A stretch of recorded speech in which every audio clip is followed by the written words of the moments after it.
BRS కు party కార్యాలయం park land పై బహిరంగ చర్చకు సవాల్ విసిరారు కాంగ్రెస్ ఎమ్మెల్యే నాయని రాజేందర్ రెడ్డి.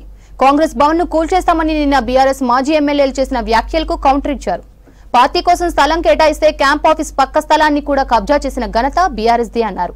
కాంగ్రెస్ భవనానికి అన్ని అనుమతులున్నాయి అన్నారు. సుప్రీంకోర్టు నిబంధనలకు విరుద్ధంగా పార్క్ స్థలాన్ని బీఆర్ఎస్ కబ్జా చేసిందన్నారు. బీఆర్ఎస్ చేసిన అక్రమాలను ఒక్కొక్కటిగా ఆధారాలతో నిరూపిస్తామన్నారు ఎమ్మెల్యే నాయని.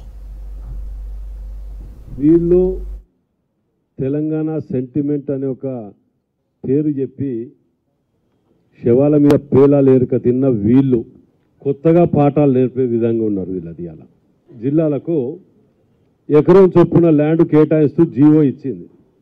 నేను అన్ని పార్టీలకు ఇవ్వమని చెప్పి ప్రజాసేవకం పెట్టిందని మేము అందరం అప్లై చేసినాం.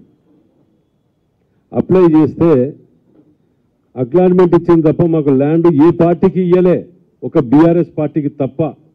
125 ఏళ్ల చరిత్ర ఉన్న కాంగ్రెస్ పార్టీకి మా సొంత ఆఫీసర్, ఇది కూడా ఇవాళ ట్రస్ట్దే.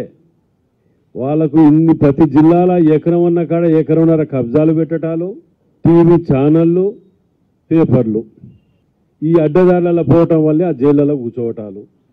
వాళ్ళు స్వయాన పెట్టిండ్రు ఏమని లెటరు, మాకు ఈ జాగా వద్దు, ప్రెస్ క్లబ్ బ్యాక్ సైడ్ వాళ్ళకి ఇచ్చింది జాగా, మాకు ఈ జాగా వద్దు, అక్కడ వదిలిపెట్టేసి వచ్చి క్యాంప్ ఆఫీస్ పక్కకు డైరెక్ట్ కబ్జా పెట్టుకొని ఆక్యుపై చేసుకున్నారు. నేను ఒకటి సూటిగా అడుగుతున్నా, నిన్న పెట్టిన ప్రెస్ మీట్ పెట్టిన మాజీ ఎమ్మెల్యేలని, మీరు చదువుకున్న వాళ్ళైనా మీకేమైనా జ్ఞానం ఉన్నా నేను అడిగిన వాటికి జవాబు చెప్పండి. మీ ముందే డాక్యుమెంట్ పెట్టి అడుగుతున్నా. మీరు కరెంటు నడుపుతున్నారు,